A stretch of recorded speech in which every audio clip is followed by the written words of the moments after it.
Hey guys, it's Brandon, aka B.Rich Beauty, aka your beauty best friend, and happy Monday, y'all! Guess who's back in the building? Jeremy. He and I are talking about all things Real Housewives of Salt Lake City. Mary in this church and Lisa in her crocodile tears. So, guys, you know what to do. Grab your beverage. Let go.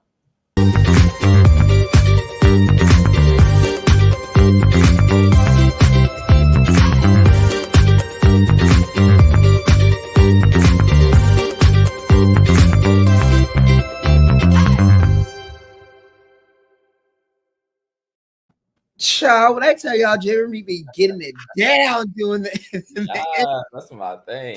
He gave me a little shoulder action today. Hey, Jeremy. What's up, boo? What's up? Welcome back. Thank you. Thank you. I'm here from my new studio.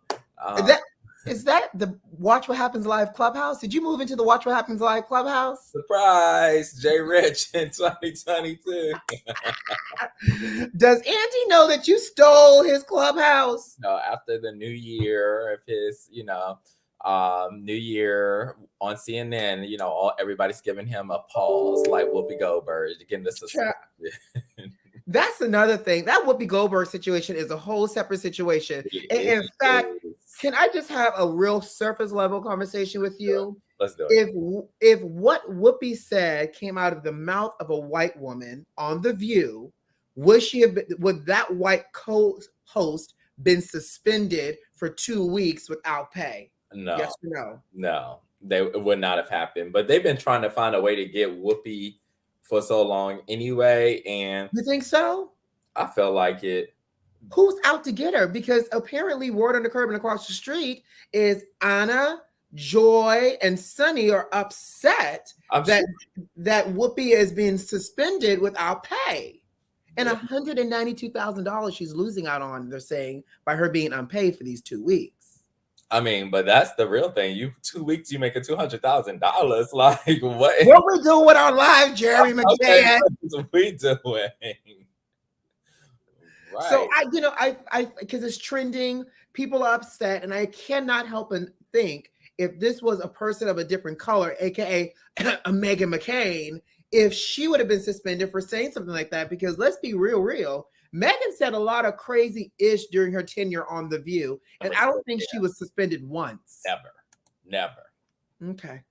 You ready to hop on over to Salt Lake City? Let's do it. Let's talk about Salt Lake City. What you drinking, Jeremy? Oh my God. So first of all, who really needs to be suspended for her emotions is Miss Lisa and her white tears. I'm like, girl. The fragility tears? I cannot. First of all, I don't even understand what she was really all that mad about to begin with. So I'll tell you. She goes and starts crying and talking about how much Meredith is a whore and effed half of New York.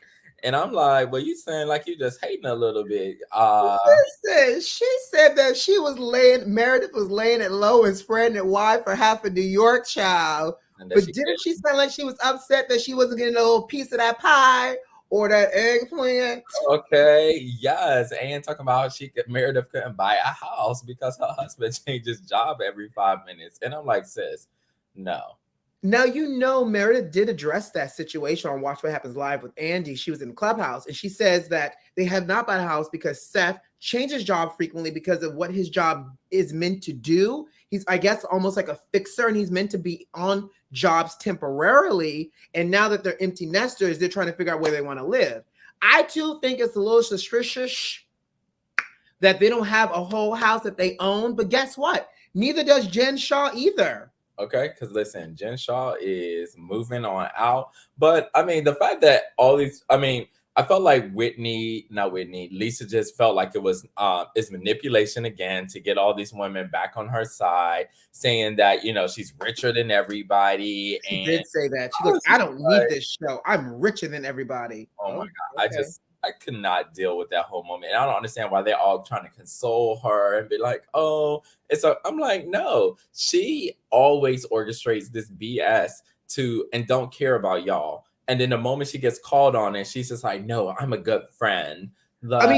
So is Lisa the example on reality TV of a true Karen? A Karen. I don't know if she a Karen. Can I tell you why I said that? Whitney is a Karen.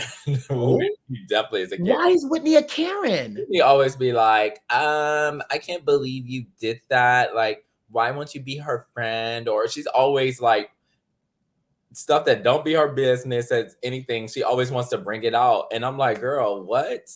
What are you Jeremy, let's talk about it real quick, right? So Lisa stirs the pot. One, is that not like a Karen moment? Like they tap, tap, tap, tap, tap. And then when the bear rolls back, hey, Sharisha Wilkerson, hey, sugar. And when the bear, attacks back, then she's, I don't know what happened and why this is happening. Like, is that not the ones that all up in your business that be doing stuff that they don't even involve them, reporting you for stuff that you doing? And I'm like, no, that's not Lisa. Lisa, she just starts drama. Whitney is the one that's always calling attention to it. And it's like, sis, this don't have nothing to do with you. Why are you? But when Lisa starts drama, and this might be where we might disagree. When Lisa starts drama and they call her out on starting drama, she goes into defense mode as if she's being attacked. And she's not being attacked. She's being held to the fire for starting the drama. Yeah. So the fact that she goes into white fragility tears tells me that it gives me very much Karen behavior. You know what? You got a point though. She may be a little Cora. She's a Cora. But not a full Karen. She's a Cora. A Corin. Okay, yeah. She's a Cora. Let's call her a Cora. She's a Cora. Okay, we can give a Karen or a Karen with a C. Okay. Now here's my other thing though, because Whitney, in her trying to be the bone collector this episode, Whitney also to me came across a little bit of a bully, especially when it came down to when Meredith came in that room to try to get names. Meredith said, what y'all not about to do is say and lie on me and talk about my dead daddy. What you're not about to do is I need to know who said this. And when Meredith got overwhelmed and walked away, Whitney went hunting for Mary to console Meredith.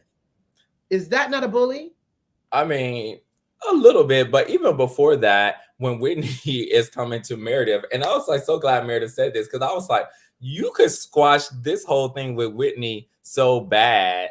I mean, because Whitney keep asking you about your dead father. How rude is that? And it's something that happened within the past month. It doesn't matter if he died. We had the thing on Monday, Tuesday, Wednesday. If it was happened during that week, I don't care when it is. I'm grieving. So if I didn't want to ride on a Sprinter bus with you bitches, I'm not doing it. And the thing about it is, that's why Meredith was like, well, what if I said I didn't believe you didn't talk to your father? Like, girl, because where is your daddy? Where is your son? Which I was like, oh, Meredith is so petty. But in that moment, I didn't feel bad for Whitney because she had it coming. She had it coming because she kept pushing. Yes, and B.Rich said, hey, guys, it's very disrespectful that they keep coming for Meredith and about her dad. And that is so true. Agreed. Like, that is just so crazy. But, Whitney was real quick with the clap back because she said, well, maybe I'll just hire a PI to find out when it was. Dead. I was like, where is the dead emoji? Because in this moment, Whitney got one up on Meredith in this moment. And I was like, because Whitney wasn't expecting what Meredith came, but Whitney had something for her. But Mary was giving her the look of disgust when she walked out. That look that Mary gave her. Mary always gives everybody a look of disgust. And I promise you, Mary this episode got so far under my skin more than she has ever. I love Mary. My tithes and offering next month going to Mary church. What you said? My tithes and offering next month going to her church.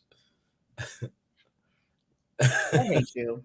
First of all, the church not there no more. So your tithes and offering might get returned to sender, child. Yeah, if you want to tithe and offer to Mary church, go ahead and send it on over here. You can do God's work. Someone said Mary. Jenny said Mary and her, or is that Jenny or Janae? Mary and her hair. Hey, Janae. Mary and her hair. Oh my! But Mary's wig and the confessional has been the better of the 3 Party City wigs we've seen this entire time. But I will say this: even though it was not styled, I appreciate seeing Mary's natural hair. Towards the end of the trip, Mary was like, "Bump this. I ain't doing this." Mary said, she said, "Look, this is my last time with y'all." So, but you saw the foreshadowing, right? You like, saw the foreshadowing. They said, "Well, Mary, if you don't like us, why are you here?" And she goes, "Because this was my last attempt." And she wanted to say, "Because this is the end of the road for me." But she caught herself. Like, I'll see me no more after that. She said the 2 twists in the back. Jeremy, you are crazy for the tithes are offering. Okay, listen, I gotta twist in the back, not the 2 twists. Mary said, "I'm gonna give you old school Black woman church realness. I work on the junior usher board type of hairstyle." The junior, can she be usher board number 5 at least? Come on. She usher board number 5 that's upset that they got to iron out the dollar bills because people keep putting wadded up dollar bills in the collection plate. Not an exfoliation treatment, though. Y'all coming hard for Mary. No, it's not about to be coming from my pastor. What y'all not about to be doing? She's the first lady. Coming from my perfect best friend. That's my best friend. That's my best friend. You are my best friend. All that money and it's the worst. Sharisha, it's the worst. All that money, the outfits are tacky, but they're fine pieces, by the way. They just need to be. They are good pieces. Now, they are good pieces. And the hair is horrible. What is going on? She got a full dry scab on the left side of her face. She needs moisturizer. Baby, she needs moisturizer. She needs exfoliation. She needs a chemical peel. She just needs she needs a good esthetician stat. But Jeremy, since you brought it up, sugar, let me just go ahead and start at the presentation. Woo, child. They invited, Mary went down to the church. Mary said, "Let me let y'all know I got people that likes me." Hello. Okay. First of all, I know it's the COVID, but is it just me? But don't Mary church look a little empty up in here, child? It is she said it was one of the first ones back. So, the people got to see, just like the vaccine, the people was like, "I'm going to let you get it first and see what happened to you. And then I'm going to get my vaccine." So they, like, y'all go up in there and then I'm going to see what happens. And then I'll be there next month. But Jeremy, let's call a thing and a spade, y'all. And y'all drop it in the chat. There's a few noticeable people missing, right? One, we got Robert Jr. there who looked completely overwhelmed and checked out. If I could be there in real life, I promise you Robert Jr. probably is on his phone playing Tetris. But where is Robert Sr.? Robert Sr. is in Florida, beloved. He is not coming back. He's been back, though. He was in Florida during the height of the pandemic. But Robert Sr. has been back. Listen, a second, and he is gone.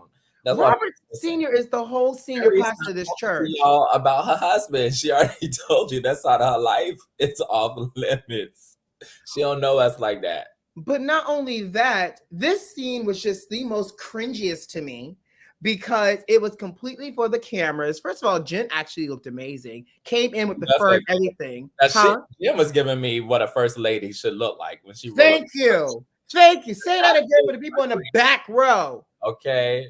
She's just like, "Listen, let me come on up in here. Got my little fur on the side." Everybody in the congregation seemed like the people listen, but that's the whole ruse, right? That's what everybody is saying about her church is that everybody seems like they've hypnotized, like under some spell. It doesn't feel real or genuine. And so, I mean, that felt real and genuine to you, Jeremy?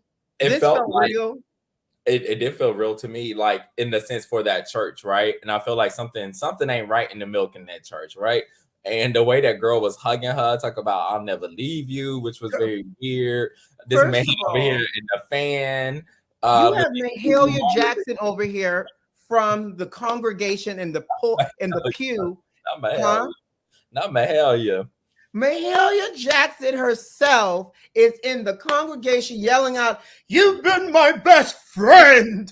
Okay. Yes. And then this man with these 2 Martin Luther King flags fanning her. I'm like, "Sir, that is not doing nothing." Nothing. But how we sit by and allow this woman and not talk about that this woman is being fanned literally by a congregation member. It's not like there was a ton of people in this church for it to be hot. This church got AC. So why is this man fanning you? The only thing that's missing here is him serving you grapes and you having a chalet of wine, okay? And she had the gold microphone. I'm like, "Ma'am, are you Beyonce?" That's what she thought she was, Beyonce. Gold microphone. She needed the fan to blow everywhere. She is she's perfect like Beyonce. So I dare you to Perch say in her anything all white. like Okay. Beyonce. Yes, all white, heavenly. Robert Jr. is sitting in the pew over to her left, looking confused at what's happening. And this woman is reading some form of church announcement saying that they love her and they love her outfits. Now, Huh? okay, so this is what I'm thinking that it was, and which I really hope that this is what it was. I'm hoping it was one of those like pastor anniversary, like, or something where they just do special things in that day of to the pastor, but they ain't mention that, so they make it look like it was just weird. Because this seemed like, even for Mary, like I cannot see them doing this every Sunday. First of all, I think it was a Mother's Day something. It had to be. It had to be, because if this is happening every Sunday, then I cancel my check, my tithes and offerings check. But first of all, go ahead and reroute it over here. I'm But first of all, on a PNC real quick and cancel that real quick. Okay. who is this random white woman that's in the back here? Y'all see this woman in the top right-hand corner? It's a congregation member. Why And they had another random white woman there too. And I was like, you're not going to tell me that these aren't paid extras.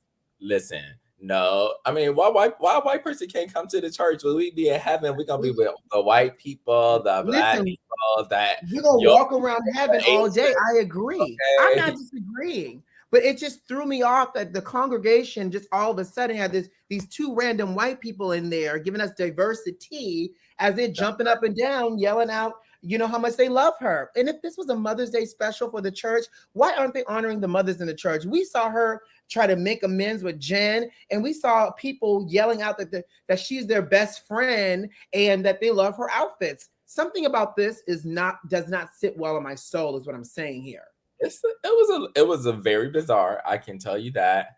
But you know what the people is here for? I don't know how much worshiping of the Lord was going on up in there, because I didn't hear nothing about the Lord. I heard everything about how perfect Mary was, and anybody will tell you, especially in church, like none of us are perfect and none of us claim to be perfect. So the fact that she just sitting there listening to people talk about how perfect she is and just like agreeing with it, like, sis, yeah, no. Is that what you teach in Sunday school every Sunday, Jeremy? What am I teaching? No, that's what I'm asking. That none of us are perfect. We ain't perfect. Are they fanning you in Sunday school, Jeremy? You said they ain't fanning me, but you know what? That's a good old idea. Let me write that down. Where's my pen? Y'all know Jeremy teaches Sunday school, y'all. So I want to know what y'all teaching over at your Sunday school, because maybe you need to give Mary some church etiquette lessons. Listen. They doing something over there. They worshiping something else over there. Can we get back to this Zion? Speaking of church, going to Zion and talking about that over there. Now, one thing about Meredith, though, that I would give you is she will confront somebody in a heartbeat. She ain't scared about that. She'll be like, "Who said it? Okay, get them in the room." All right. She said, you said that. What? She just don't have no follow-up to it. Like, there needs to be a consequence to that. Like, oh, you said that? What?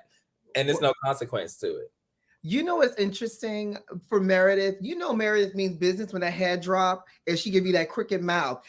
Meredith is like the Viola Davis with that side-to-side walk. When Viola means business, you see her walk side to side. Meredith means business when Meredith's head drops and she look at you from under her eyes and she's like, "And what did you say?" Right. This is repugnant. Okay. But the thing about it is this all could have been squashed with sis, where is your program? Where's the program from the ceremony? That's all I want to see. Why does she have to prove it? If her father died, sweetie, did y'all not send her flowers? If her father died, why does she have to prove it, Jeremy? Oh, yes, with that.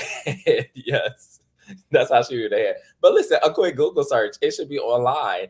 Then y'all were like, as cast members, her dad died. Did y'all not send her flowers or like grieving gifts? Like, you should know when this event was. So why you don't know when this event was?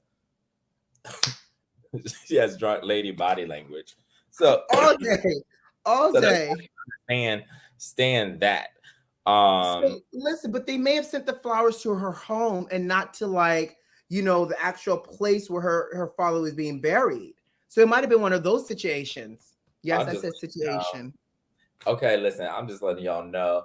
It's very bizarre that they don't even know when it was because especially at close people, if somebody at your job dies or mom dies, they're gonna send y'all an email with the information about Agreed. the obituary services, all of Service that. is going to be. And right. But the thing about it is too, when they were saying that, like Lisa, she never said that it was on Tuesday. Lisa called and said, "Oh, I know you're with the your family, and oh, I'm gonna let you go. I feel bad about calling you." But she never said it was on Tuesday. I think maybe she got it confused in her mind that it was Tuesday.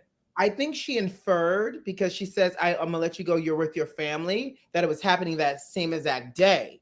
But then Meredith invited Heather and Whitney over for rich, lazy workouts. And while she was up on the electroid table, she said it was the 29th, if you must know. But again, exactly, Janae. She says, does it really matter if the service occurred on a Monday or Tuesday? It does not. I think it's ridiculous that they're holding her to the fire on the exact day of the doggone service. And they're hiding behind she did not ride on the Sprinter because of this. And so therefore they're trying to figure out where's the lie. Yeah, and the interesting thing about it is it'll be different if this happened like Lisa created all that speculation and then want to be crying. I'm like, I just don't understand that. But if that Classic Karen. like Oh, I last thought he had my phone. Oops, but it's in my bag. right. So, but if this would have happened last year, it still would have been inappropriate. But like I can give them maybe slightly a pass, like that much. But this happened less than a month ago. This lady, like the audacity of these women that continue to ask this woman, and never once, at least on camera, have I seen them even ask, is she okay? How's her family? We're so sorry to hear this. Is there anything we can do for you? No, we're worried about the FBI. And okay, so let's talk about that. Lisa had a full-on tantrum. She did have a full-on tantrum, and I don't think it was a slip of the tongue. I'm not giving them an excuse to treat Meredith the way they did with that whole funeral memorial situation.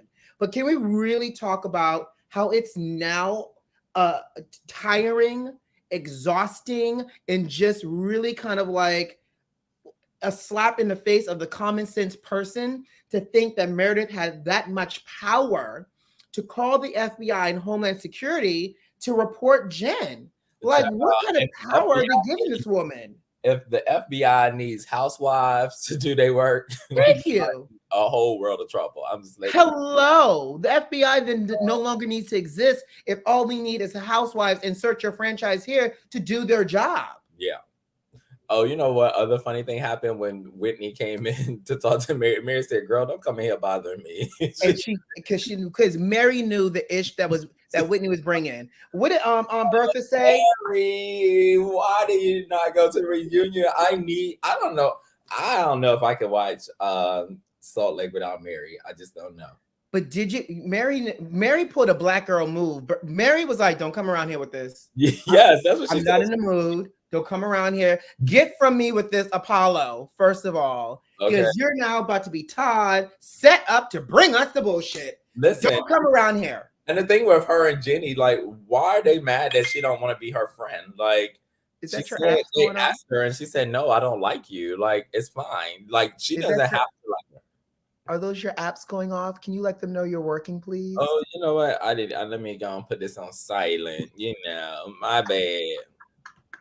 Can you let your virtual date know that you're working, please? Okay, I'm working, y'all. Y'all should be on here listening anyway. You're not getting a date if I don't see a comment on here. Oh, that's all they got to do to get a date is put a comment up? Listen, that's the first step. Okay, if they don't get a comment, it's not going up. So unless it's Be Ready, Janae, or Sharisha, them the only people that's eligible for a date today. So ladies and gentlemen, in order to get a date with Jerry McShane, you just got to throw up a comment. Right. Yes. Whitney better focus on Wild Rose because she did spend her entire life.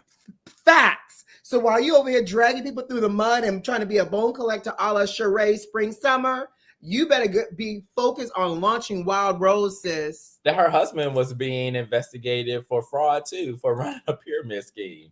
Who? Whitney's husband? Yes. How did we not hear that? I thought I sent that, child.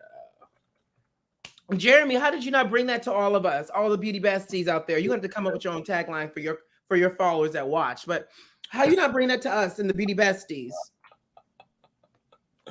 I thought that y'all saw that. Whitney Rose' husband. This happened in December, the middle of December. What happened? You fact checking now with the headline, Jeremy? Listen, first of all, we have Jen Shaw, then we have Mary. Now we have Whitney and her husband, Justin Rose. He's being accused of running a pyramid scheme and is being sued for his role in Life Vantage. So here's the thing. When did pyramid schemes become illegal? Okay. They've been existing for a very long time, a la, Mary Kay. I mean, all those are pyramid schemes in a sense, built off of the backs of each other, right? Isn't that what a pyramid scheme is all about? So they said that if the opportunity for income is primarily derived by recruiting more participants or salespersons rather than by selling a product, then it's probably illegal. But okay. So then can we redefine what a pyramid scheme is? Because think about it. And I'm just using Mary Kay as an example here. And y'all help me on these comments, right?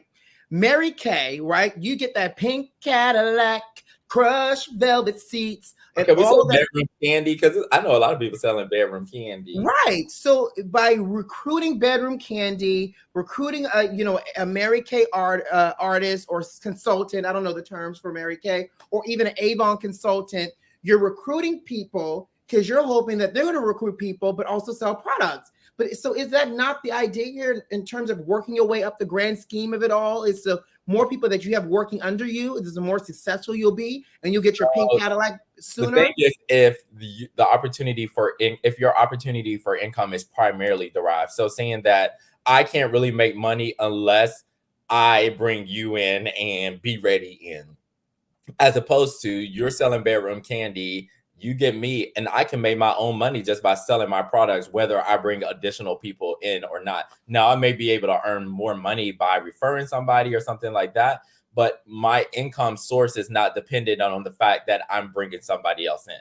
So it's a scheme because I can only make money unless you bring somebody in, and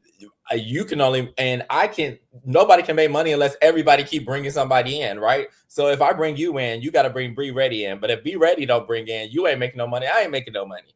I'm confused. Okay. This is why I don't speak pyramid, because that right there, that web of confusion you just spun got me already checked out. This is why I don't work in pyramid schemes well, because I get overwhelmed by it all. I feel like I'm on a pyramid scheme, and B.Rich.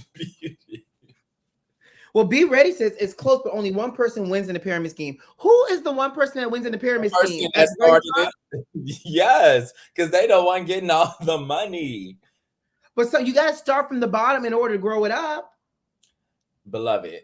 So that's let's break this all the way down. So say not today. I'm done. Next time. I told you I was already overwhelmed. I don't need to know the breakdowns of the pyramid scheme. I do need to know the fact that Whitney's husband is now being investigated over pyramid schemes. A whole pyramid, yes, Life Vantage. But we had maybe that's why Whitney had to start, Dusty Rose in order to what's the name of the thing? Whitney Rose. But she should not have been started. Listen, that is the wrong time to be starting that. And that seemed like it's another pyramid scheme. What is it called? Wild Rose. Wild Rose. I knew it was something in the rose, because a rose is still a rose. Anyways, she started Wild Rose because she probably needed to help the husband out for the pyramid scheme, or to hide the fact that the husband was running a pyramid scheme. So she was trying to have a whole legitimate business front in terms of like skincare or whatever else the Wild Rose sells. Okay. So she was trying to make sure we didn't see what was going on in her household, the way Jim was over here scamming the elderly people, allegedly. I think that's what was happening.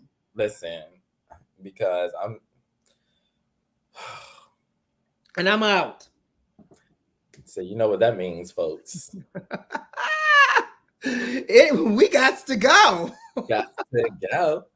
Jeremy, is there anything left on your heart that you want to get out before we leave? I have said it all, but if be ready, Janae or Sharita, you feel cleansed. So next Sunday is the finale. It is the finale. Did you see the comments? Well, not the comments. Did you see the premiere or the preview for next week? Yes.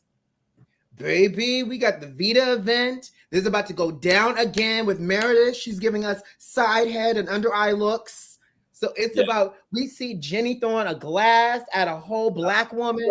Okay, right. And that's the other thing about Jenny. For her to be talking about these black people, she sure be trying to act black and like talk like this. She'd be like, "Oh no, you didn't. Oh no." I'd be like, "Girl, what?"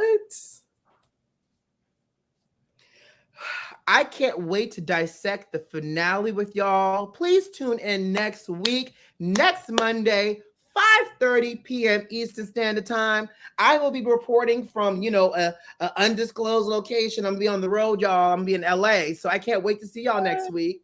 Oh, you gotta hit up Jamar while you're up in LA. Who's Jamar? Ah. Did you just put this man's business out as I'm trying to close out the show? Woo, child. See, I can't take Jeremy nowhere, y'all. Listen, Jenny's out black that. I'm telling you, can't wait.